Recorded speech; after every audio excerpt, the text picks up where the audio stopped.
Good morning, everybody. It's the Mm. 7th of February. Welcome to Congregation Akadachim's Psalms in Hebrew and Comparative Translations class. I'm Rabbi Rafi Spitzer, and it's a pleasure to be with you this morning. This is our sixth class, and we are going to be studying Psalm 6. The sixth psalm is the first psalm in in the book of Psalms that the whole psalm is used in the Jewish liturgical tradition. And so we are going to actually spend a bit of our class today talking about where it fits in the Jewish liturgy and how how we might understand it differently in its liturgical context as in its context in the book of Psalms. Um, and and so that will be interesting. I was just mentioning to some folks just before the class started that this is also a psalm that I know by heart in its original because of its place in the liturgy. Right, there are a lot of psalms that are like that where I know the poem in its original language, um, uh, because of its prominence and use in the liturgy. But this is the first one that we've gotten to, the first the in the order of the book of Psalms. If we were doing them in some other order, like if we were doing the book of Psalms as seen through liturgy, then obviously we would have focused on different ones. But here we are, Psalm 6. And so we're going to start the way that we often start with a reading of the psalm in Hebrew, and then we'll look at a couple of translations. Then we're going to spend a bit of time thinking about the um liturgical context of this psalm. So I'm going to share my screen. Here is Psalms. Okay, Psalm 6. All right, here we go. La menatzeach bin ginot al hashminit mizmor David. Adonai al be'apcha tochicheni ve'al bechamatcha tiasreni. Choneni Adonai ki umlal ani rifa'eni Adonai ki nifhalu atzamai. V'nafshi nifhala me'od ve'ata Adonai ad matai. Shuva Adonai chalatza nafshi. Hoshieni leman chastecha. Ki ein b'mavet zichrecha bish'ol miyodelach. Yagati be'anchati asche b'chol laila mitati. B'dimati arsi amseh. Ashisha mikas eni atka bechol tzorai suru mimenu kol pole aven ki shemaranai kol bichi shemaranai tefila tichinati Adonai tefilati yikach yevoshu vivalu meod kol oivai yashuvu yevoshu raga. One of the reasons why I know this psalm so well is because the tradition of reciting this psalm is actually to recite it uh um in mimicry of prostration, which in school in the synagogue, the way that works is you put your arm out and you put your head down on your arm to recite this section of the service, and so it's easier if you do that day after day to try to memorize the words of it so that you don't have to also be balancing your book underneath your arm, but can just say the words by memory, which is why I learned this psalm by heart. So we'll talk about that a little bit later. But before we do that, I just wanted to open it up whether anybody had anything that surprised them about this psalm. What were the themes of the psalm? What emotions did the psalm evoke in you? I don't understand it. Oh, I meant in English. Yeah, here. I pull up an English translation. And we can read one of our English translations and then discuss. How about um we'll read Alba, This one here on the right from the Christian Standard Bible. not Alba. Does someone want to read that? I'll read it. All right, go ahead. Okay, for the choir director with stringed instruments according to Shemintith, a psalm of David. Lord, do not rebuke me in your anger, do not discipline me in your wrath. Be gracious to me, Lord, for I am weak. Heal me, Lord, for my bones are shaking. My whole being is shaken with terror. And you, Lord, how long? Turn, Lord, rescue me, save me because of your faithful love. For there is no remembrance of you in death. Who can thank you in Sheol? I am weary from my groaning. With my tears I dampen my bed and drench my couch every night. My eyes are swollen from grief. They grow old because of all my enemies. Depart from me, all evildoers, for the Lord has heard the sound of my weeping. The Lord has heard my pleas for help. The Lord accepts my prayer. All my enemies will be ashamed and shake with terror. They will turn back and suddenly be disgraced. All right. So any thoughts that pop up for you? Yeah, I had a Yeah. thought. When I read the whole thing through and compared the different, translations and stuff, I didn't look at it as somebody who was, in Mishibarak, we talk about nefesh, iguf, ruach, nefesh, the ruach, goof, something like that. And it's like your mind and your body have to come to some kind of agreement that you're going to heal yourself either physically or spiritually. And with kids, I've noticed, or babies and stuff, mostly they cry because they're frustrated. Their bodies are growing constantly. You know that you're a dad, and their bodies are constantly growing and it hurts.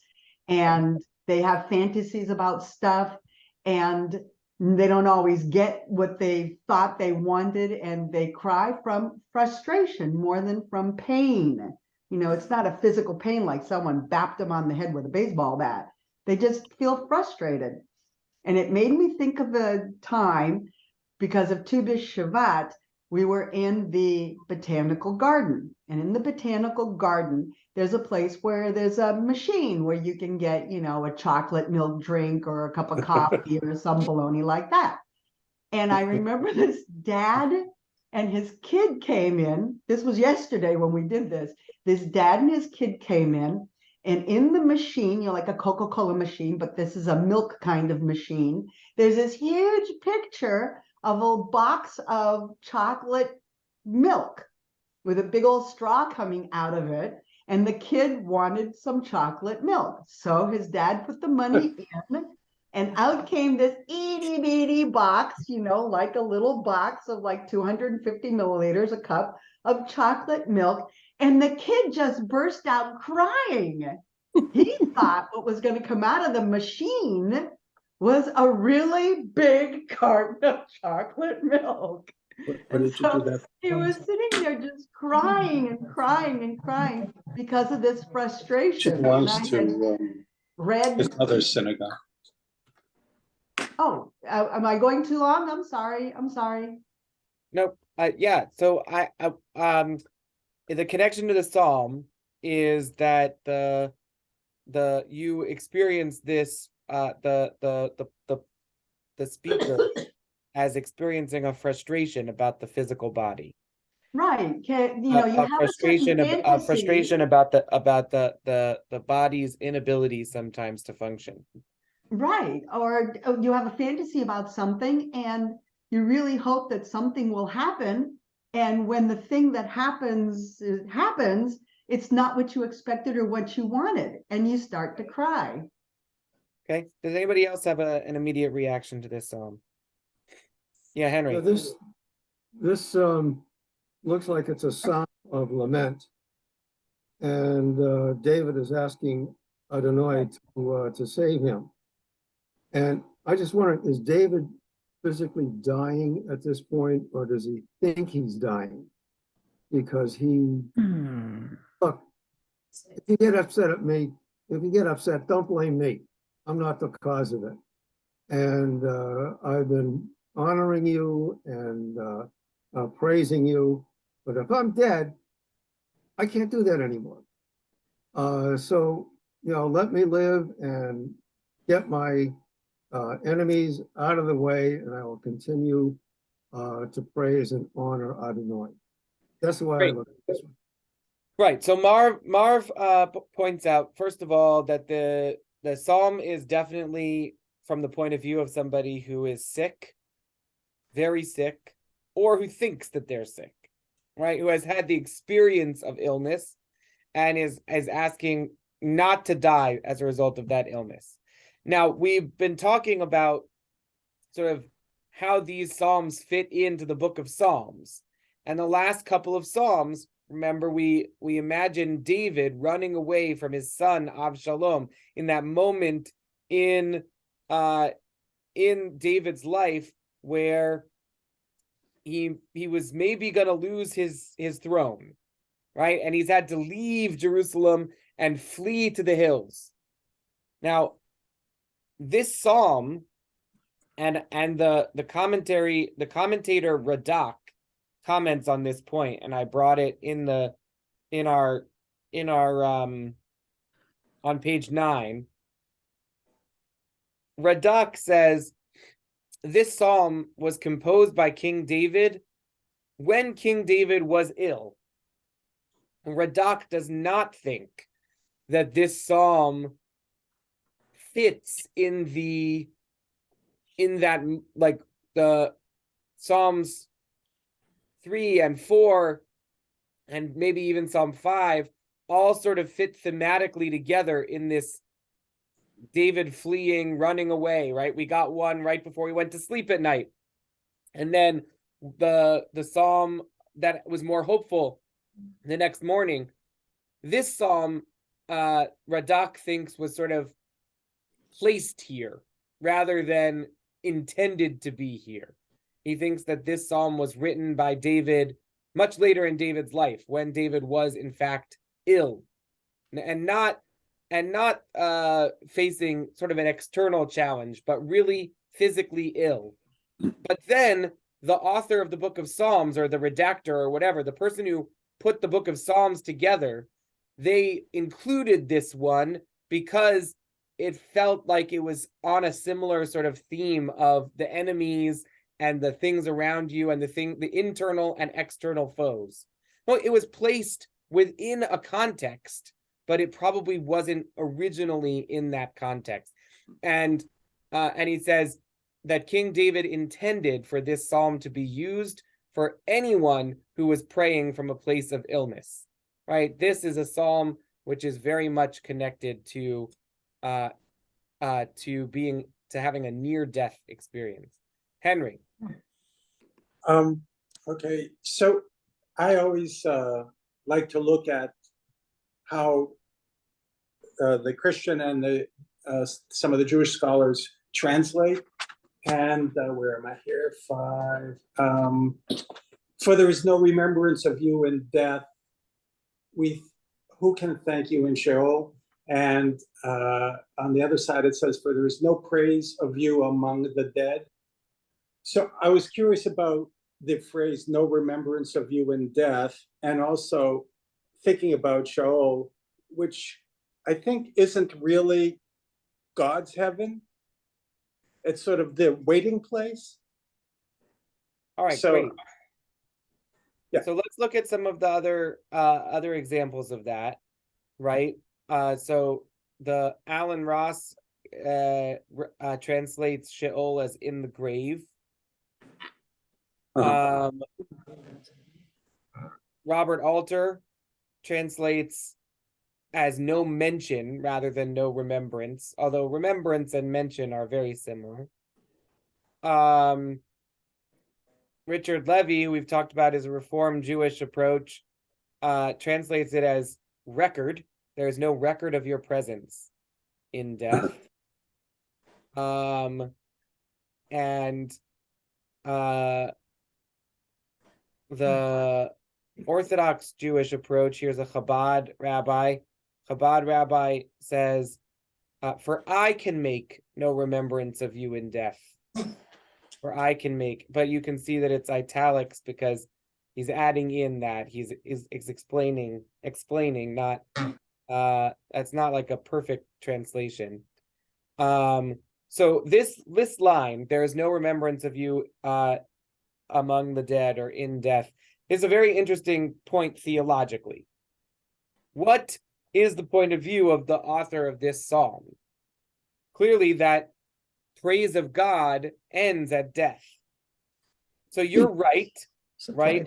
Sheol in this understanding is not heaven the way that that we understand that word in a contemporary context in either Christian or Jewish circles, right?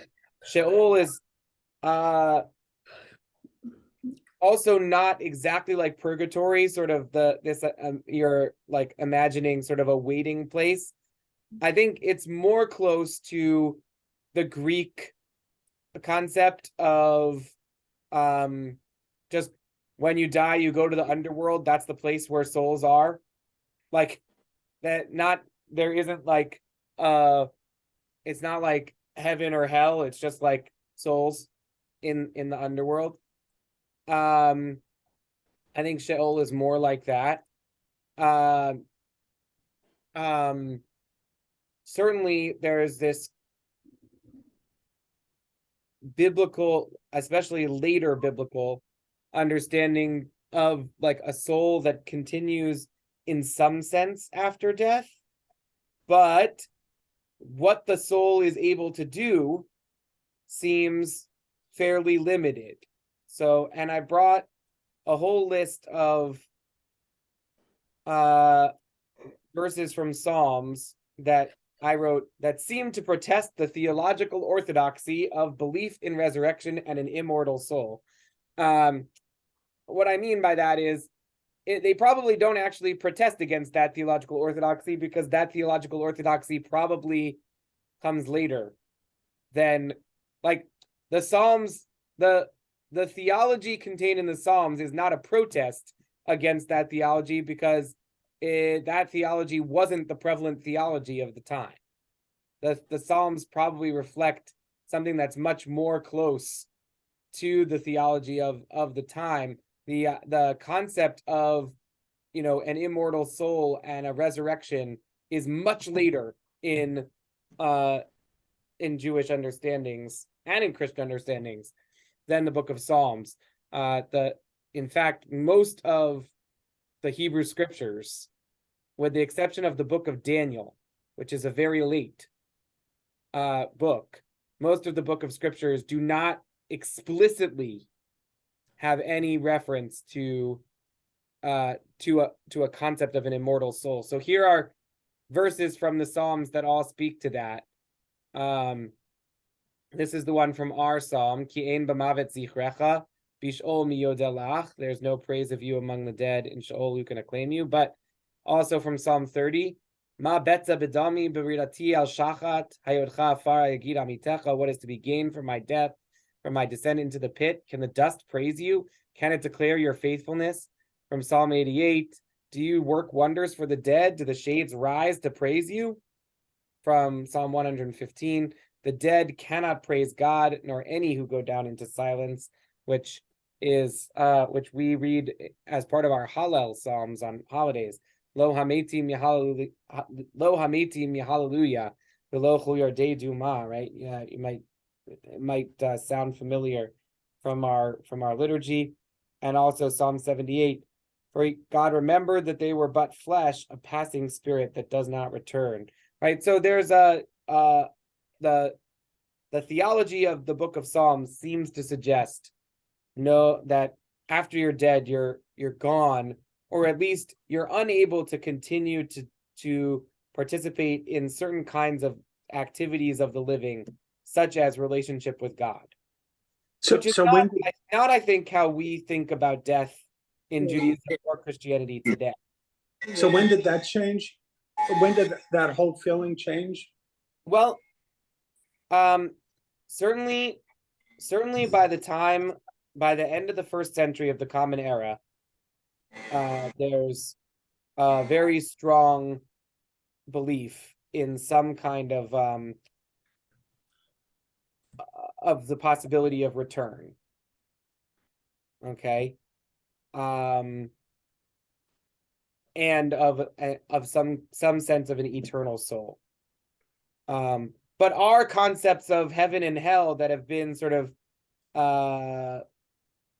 developed through our relationship with Christianity and through Right. society, that is also still later than that, still later. I like our sense of heaven and hell, like, you can trace through literature, through the expansions that folks have done, and then through the various art forms, both literary and physical art forms that have tried to understand what happens after death. But certainly this psalm does speak to it. What is our conception of hell? What is the Jewish conception of hell? How do we describe it? I've been asked this question a number of times. And I've got some answers, but I'm not sure they're right. Can you help me? A Christian teacher of mine said once that heaven is what happens when you live a life embraced by God's love. And then when you die, you continue to be embraced by God's love. And hell is what happens when you live a life that rejects God's love. And then in death, you continue to be rejected by God's love.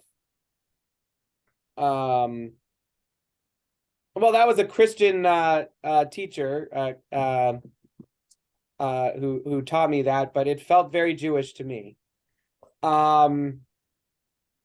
There is no one Jewish answer to your question. Judaism speaks multivocally by intention, right? That's part of why I don't just bring one translation, but why I bring many, right? Multivocality is an inherently Jewish part of our Jewish theology and our Jewish identity. And by multivocality, I mean that the infinity, which is God, can't be reflected in just one opinion or just one thought. That's why the Talmud says Rabbi X says this, and Rabbi Y says not this, and Rabbi Z says this in this case and Y in that case. And, and it's a discussion, right? It's a discussion because we believe in Judaism that both X and Y, like both opinions, are a reflection of the divine, even if they disagree with each other, right? The divine infinity can contain multitudes, and that is a deep core principle of Judaism. So I can't answer what is the Jewish idea about hell, but I can say this, which is generally Judaism doesn't have the same kind of a robust imagination of punishment after death that Christianity does. And most Jewish thinkers, not all, but most, say that if there is any kind of punishment after death, it has a maximum length, a maximum duration of 12 months. Okay, so 1 year of hell, and then a return to the embrace of God. That is not a universally held opinion in Judaism, but it is, I think, fair to say that is a mainstream approach. And then most rabbis today would tell you that Judaism focuses less on what happens after death and more on what happens in life. And that is also not completely fair, because there's a lot of words about death in our liturgy. Of course we care about it, but it is one way that Judaism and Jewish theology has adapted in the latter half of the 20th century to the horrible destruction of the Holocaust and the senseless killing that happened in that tragedy, how could you face the 1.5 million children that were killed by the Nazi regime and not have some way to say, yeah, those kids, those kids didn't deserve it. They weren't killed because of their sins, right? Which, there are some classic Jewish theological approaches that do have that sort of sense. And even in this psalm, you can see, right up off the bat, the psalmist says, do not rebuke me in your anger, do not discipline me in your wrath. The sense there is that the illness that this person is receiving is a result of divine anger. And that theological approach is a theological approach that most 21st century Jewish thinkers veer away from. Is that a fair answer to your question, Marv? On the trend, okay. To some degree, yes, that we, Jewish philosophy is more on life than death. But by the way, I read that book, Some, and there's four, that is the most dense book I've ever read, even though it's small. But it gives somewhere around 40 definitions of what happens after you die. And they're all different, and they're certainly not all inclusive, but it was very interesting. I'm having a difficult time trying to understand. I don't think I ever will, but it gives me thought to what may or may not happen. And nobody ever got out of this life alive. So I'll just have to wait. And I got lots of patience. I'll wait. Yeah. I do like that book, Some, that I recommended to you. And if other people are interested, the book is called Some, S-U-M, Some, and it's by David Eagleman. And it's the subtitle is Stories from the Afterlife or something like that. It is, as Marv said, 40 different versions of possible ways to understand what happens after you die. I think it's a brilliant book. I mean, not because there's one answer that's the right answer, but because, right, he's amassed 40, and like I said, what you asked, what is the Jewish view of hell? And the first thing I said was a lack of embrace of God's love, right? Or a rejection of God's love. And I think that's right. I think that's right. I think you can have a hell on earth by rejecting the experience of love and the experience of the divine and the experience of embrace. And I think you can create a paradise on earth by being embraced in love. And it's not necessarily about what happens to you, but about how we respond to what happens to you. And that response can be informed dramatically by faith. And I guess there's a real hope that that also continues as our eternal souls are wrapped up in the, as we say in our prayers, the bound up in the bond of everlasting life. I think that works for me. Yeah. All right. So I would like to look at a couple more of these translations, and then we're going to talk a little bit about Tachanun. So let's look here. I'd like us to do that translation from the Chabad rabbi who only looked at some of it. All right, for the conductor with instrumental music for the 8-string tarp, a psalm by David. You'll see that some of the translations translate Sheminit as an 8-stringed lute or an 8-stringed harp, right? Clearly, Shemini, right, the 8th, that's clearly the 8th is like a part of what it is, but nobody really knows what a Sheminit is. So 8-stringed harp is just a guess. Okay. For the conductor with instrumental music for the 8-stringed harp, a psalm by David. God, do not scold me with your anger, nor chastise me with your wrath. Be gracious to me, God, for I am feeble. Heal me, God, for my bones are shaken. My soul is utterly shaken by fear of death. And you, O God, until when will you look on without healing me? Relent, O God, deliver my soul. Save me for the sake of your kindness, for I can make no remembrance of you in death, for who praises you in the grave? I am weary from sighing. Each night I drench my bed. I soak my couch with tears. My eye has grown dim from vexation, worn out by all oppressors. Depart from me, all you evildoers, for God has heard the sound of my weeping. God has heard my supplication. God accepts my prayer. All my enemies will be shamed and utterly shaken by my recovery. They will then repent and be shamed but for a moment, while they seek my goodwill. Right? So this translation, which is informed by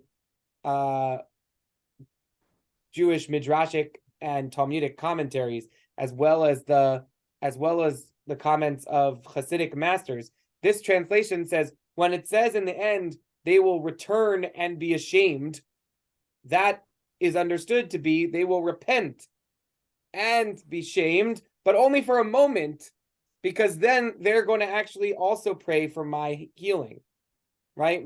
Like this translation and the interpretations of it just see that the last line of this psalm as actually being a prayer that your enemies not just be beaten away, but they actually turn into friends and supporters. Mark. It's almost like he's threatening God. If you kill me, then who's going to praise you? It's like he said, don't do that, or I can't be for you anymore. Yeah. What do you gain, God, from my death? Exactly. You gain a lot from my life, but what do you gain from my death? Right? God, you when I'm alive, I can praise you and I can serve you and I can worship you and I can cause other people to do the same. But if I die, all of that goes away. Think God was impressed? Well, he wrote the psalm, right? So he at least lived long enough to experience that. Yeah, Kathy. I've been struck as we're reading this by the change in tone between verses, all the first 8 verses and then into verse 9. It goes from frustration and crying and weeping, but then the psalmist is saying, God has heard the sound of my weeping. God accepts my prayer. And there's just a shift in the emotion there. You're absolutely right. I think one of the reasons why the Psalms are so powerful spiritually is that so many of them end with this sense of hope. It was almost like there was a line missing to me. I was wondering, did anybody comment on that? And it was left out here that it just changes so drastically. The way I understand it is that the person's physical state has shifted. The pain stopped. And I wonder sometimes naming the pain, expressing frustration about the pain, sometimes that helps to alleviate the pain. Not completely, perhaps, but I at least have had the experience where I say out loud, it hurts so much. And then naming that, accepting that, welcoming that, God, can you please help me take away this pain? Sometimes the pain is less after having asked for help. And so I wonder if the shift is that the pain itself has stopped, right? The pain is very powerful here. My bones are shaking, right? And back to the Radak, the commentator, he says, My bones shake with terror. The psalmist means his body, right? He means his body is shaking with terror. He says bones because bones are the foundation of the body. But then he says, or perhaps he's talking about pain in his limbs. It's not that he means my body is shaking with terror. It means he means my hand is trembling. My bones are literally shaking, which I think is an experience of old age, of illness, of pain that many have experienced. Bodies don't all function the same as a person is recovering from an illness or gets old.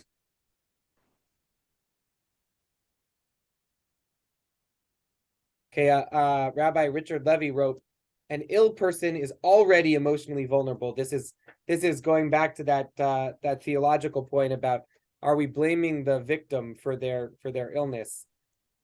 Taking the blame for their illness might undermine their capacity to combat the disease. If I know that I groan, I scream is part of the process by which God is healing me, I can better contribute to the conquering of my illness. While not believing that my illness is born of sin, it is certainly appropriate to ask, what can I learn from this illness? How can this illness help me live as a more loving, caring person? To say that God is the source of healing suggests that all who contribute to healing, the ill person, the doctors and nurses, other caregivers, those who clean the hospital room and bring food, friends who visit, all derive their strength from God and indeed are emissaries of God. That I believe profoundly. And I think he's right. From personal right. experience, Yeah. I believe that as well. From personal experience, I 100% believe that. All the people that help out are being blessed by God. Well, I know. Yeah. All right, I'd like to shift a little bit to talking about Tachanun. So, because this psalm in its entirety is used in the section of the service that's called Tachanun. So, for people who know or don't know, right? Basically, if you hold your hand up like this, you can get a sense for the Jewish pattern of prayer. Okay, we have the warm-up, and then we have the blessings that surround the recitation of the Shema. That's a Torah study. Then we have the standing prayer, which is the Amidah. That's the pinnacle of Jewish prayer in every prayer service.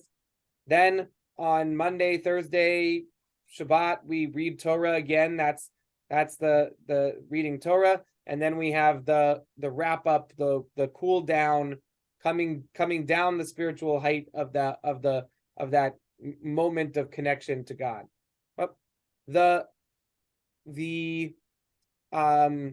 Tachanun happens right here, kind of in the dip, right after the emotional high of the Amidah. Okay, and there is a balance, right?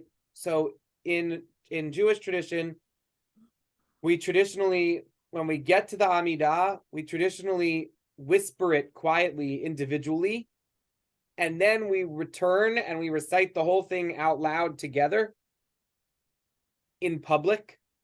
And then we have an opportunity for individual supplication where the words matter less, and that is Tachanun. That is Tachanun.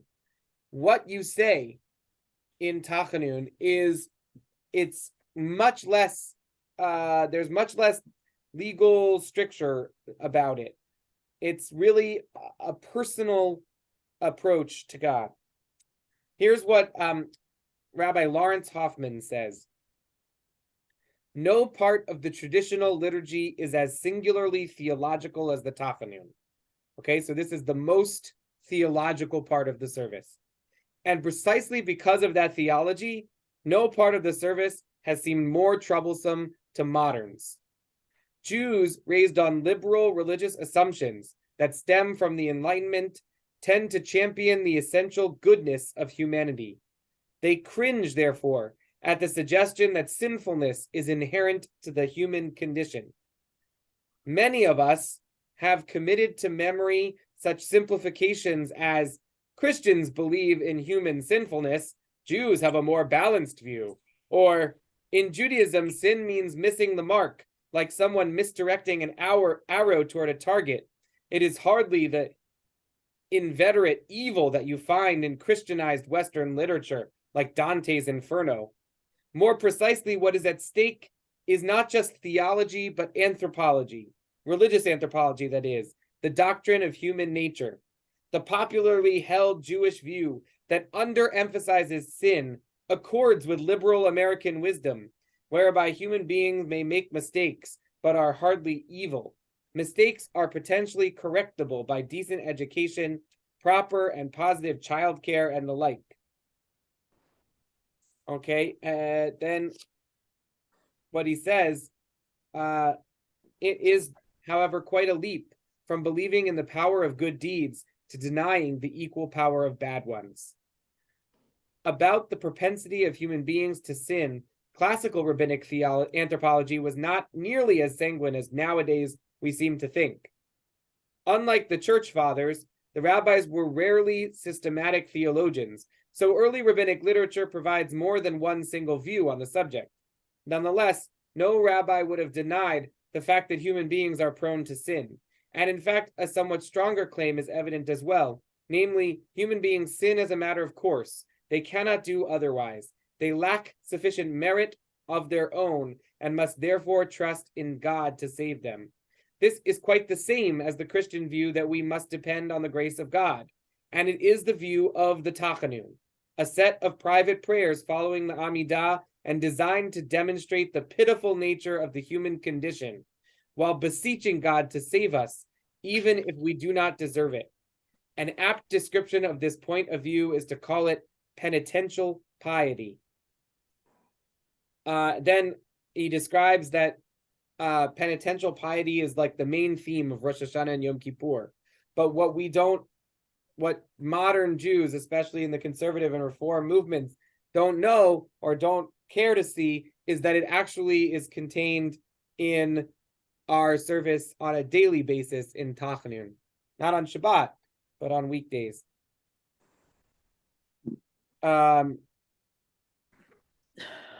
Is the Al-Khaik related to that? Yeah, absolutely. And Tachanun includes on Mondays and Thursdays the short confession, the short vidui, Ashamnu, Bagadnu, Gazalnu. If you have your Sidur, available, I need to stairs. if you have your Sidur available, the Tachanun can be found right after the Amidah on page 128, and Psalm 6 is on the top of page 134. Okay, the version of the Tachanun that we have in the conservative Sidur doesn't have the vidui in it, but in every Orthodox Sidur, it's there. But the very famous line from Rosh Hashanah and Yom Kippur, Avinu Malkeinu Onenu Vaneinu, which literally means our sovereign, our parent, answer us, though we have no deeds to plead our cause. Save us with mercy and loving kindness. Right? The idea that we have that our deeds are not enough to make our salvation, to merit our salvation. Now, that is like the main text of our Rosh Hashanah and Yom Kippur service, and it's actually in our prayer service every weekday in Tachanun. So I wanted to say a couple other things. The Tachanun is a private audience with God. That's part of why we do it in prostration, and we do it in prostration because of an ancient practice of concluding public prayer with private intercession. And in temple times, after the sacrifices and after the prayers, the people would prostrate themselves. And so we do that by putting our head down on our forearm.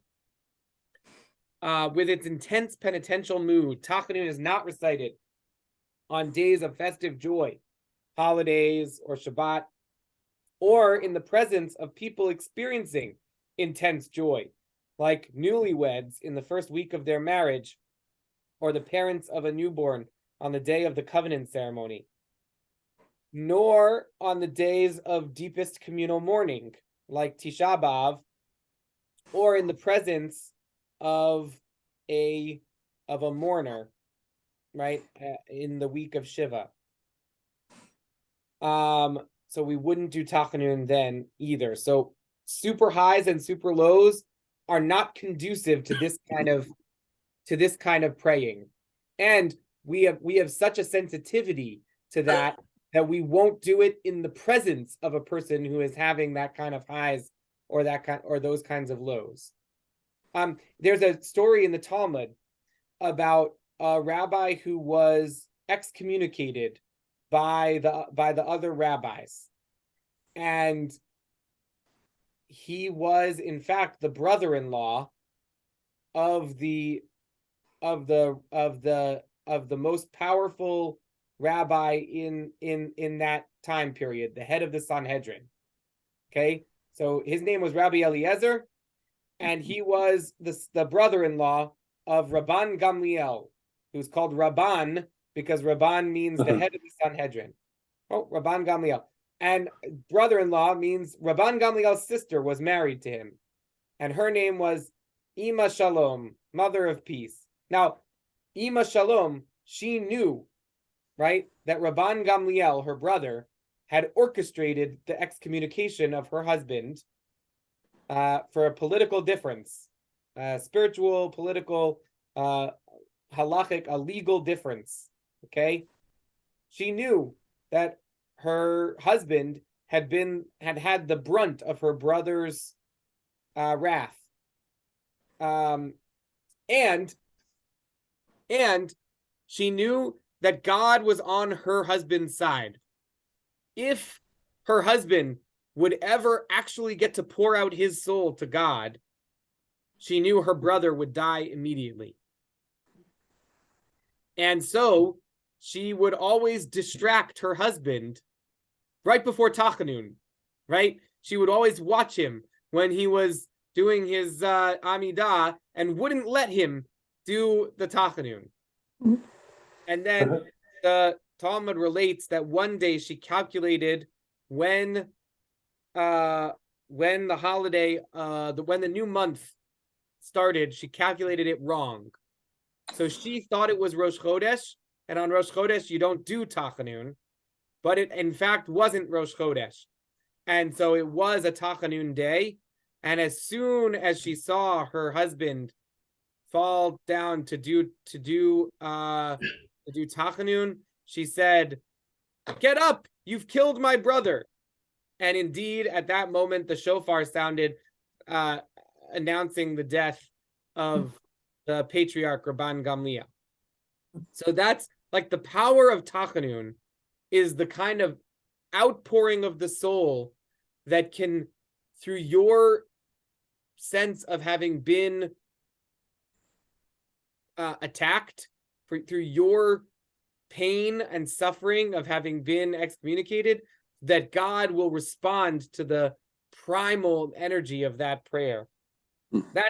That's like a story about Tachanun from the Talmud.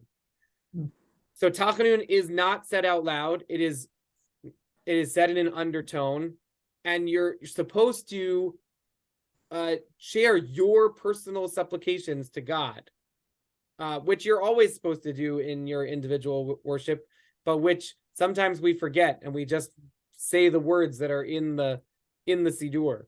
But Tachanun, you're supposed to really open yourself up emotionally.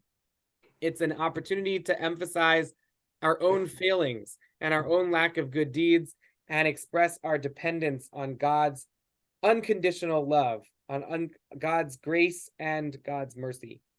And the reason why Psalm 6 is contained here in Tachanun is because the tradition understands understands Psalm 6 to be King David's own personal Tachanun.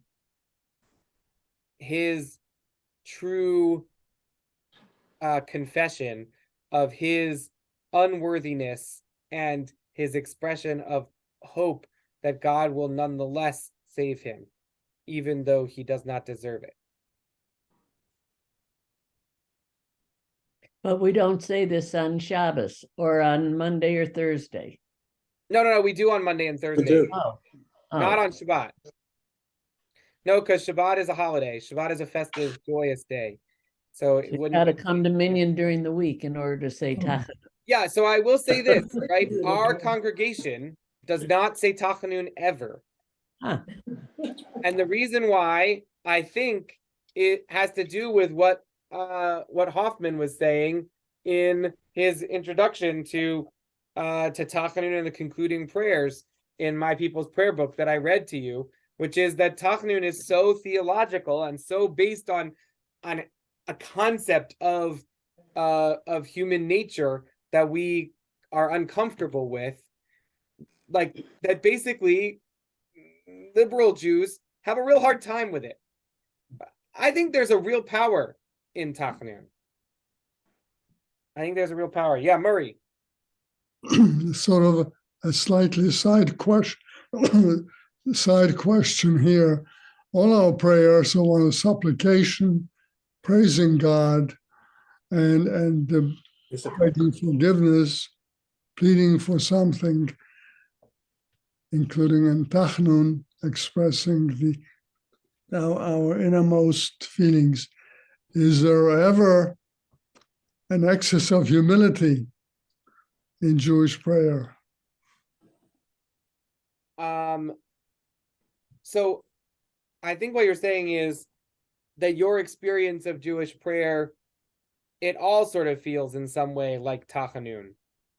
Like there's an aspect of Jewish prayer which is all full of, like all of it has praise of God and putting down ourselves. And I guess what I would say to you is my experience of other parts of Jewish prayer, like say the recitation of Kriyat Shema and the blessings around it, right?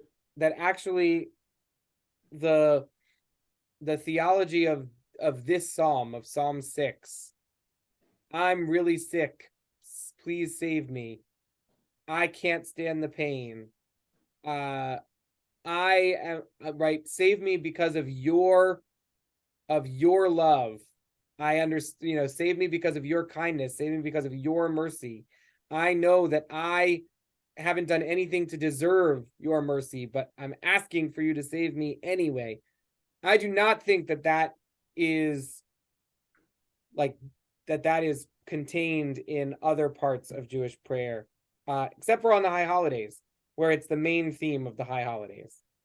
But in our regular prayer, like, yes, we do a lot of praising God, but I don't think we do a lot of expression of our own limitations. Henry. Is there any similar practice in Christianity or Muslim religions that compare to this? I know I'm asking you, hopefully this. Well, Christianity is a religion which is much more focused on sin and salvation. And so I do think that this idea is more talked about in Christian understandings. And I'm going to turn it over to James to answer. But before I do, let me answer about Islam. I've studied Islam in college and since. And Islam is about submission to the will of God. The word Islam means to submit. And Judaism has aspects of submission, as does Christianity, just as Judaism has a relationship with sin, just as does Christianity. It's a matter of emphasis. Islam is a person who is Muslim is one who submits to the will of God. And submission to God's will is not the same as acknowledging that human beings need God's grace, God's love to survive, to exist, to continue to exist. But it in some ways is much closer to that than the way that Jews generally approach theology. Jews have a very complicated relationship with God, not just in the 20th century, not just in the 21st century because of the Holocaust, but Jews have always had kind of a sharp, edgy, sarcastic, comical relationship with God. Yeah, I think back to Fiddler on the Roof, like, it's God, it's no shame to be poor, but it's no great honor either. Like, wouldn't it be okay if you chose some other people for a change? And so Jews there's always a kind of edginess about that. Yeah, James. Yeah, and liturgically, there's a similarity, but I think you're right, Rafi. In Christianity, we have a more negative anthropology. In other words, we think of human beings as being maybe mostly negative, and Jews, I think, more positive. I've always reflected on this liturgically. Your high holy days, especially Yom Kippur. I mean, the penitential flavor of Yom Kippur has always overwhelmed me. I used to go to the synagogue in Chicago when I could get tickets for high holidays. They gave them to seminary students, so but not all seminary. Anyway, in the church, I think this is overall. We have confession even on Sundays, even on our Sabbath, confession of sins, but not during Christmas season, the 12 days of Christmas, and not during the 50 days of Easter. So it's similar in that respect. But I mean, our Yom Kippur is all of Lent. We're talking about 5 weeks, 6 weeks. And I think that depicts a more negative understanding of human nature. Thank you. I wouldn't have been able to say it quite like that. I appreciate it. Very nice. All right, so I'd like to close today with the beauty of what. Oh yeah, that's a good beauty of what remains. I should read that. All right, I'd like to close today by reading. I said every once in a while I would read one of these psalm songs. These are Gaia Aronoff Bernstein's it's a collection of 150 poems that are based on each one is based on the psalm. But it isn't trying to be a translation. It's trying to be a modern poem with a similar theme. So, okay, this is number 6. Oh God, don't punish me. Don't be angry. Have mercy. I am powerless, bereft, sick, spineless. Hear me. Heal me. Oh God, how long can this go on? My soul aches. My terrified soul burns. Free me. Let my unworthy body be composed. I can't pray, sing, praise you from my grave. Every night my eyes melt, my bed floats on tears. I have aged, I am drained. Pain, depart. God is with me. He hears me. Your turn to be scared.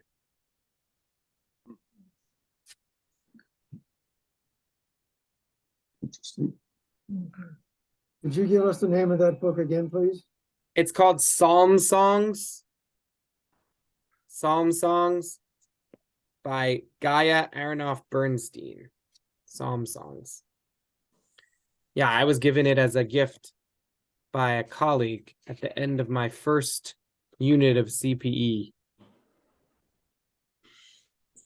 which is just a beautiful, beautiful gift. All right, thank you, and I'll see you next week. Note that in a couple of weeks, on February 21st, which is 2 weeks from now, I was called for jury duty. So we're gonna not meet that day, because I'm gonna have to go downtown and tell them, really? You want me? I'm a rabbi.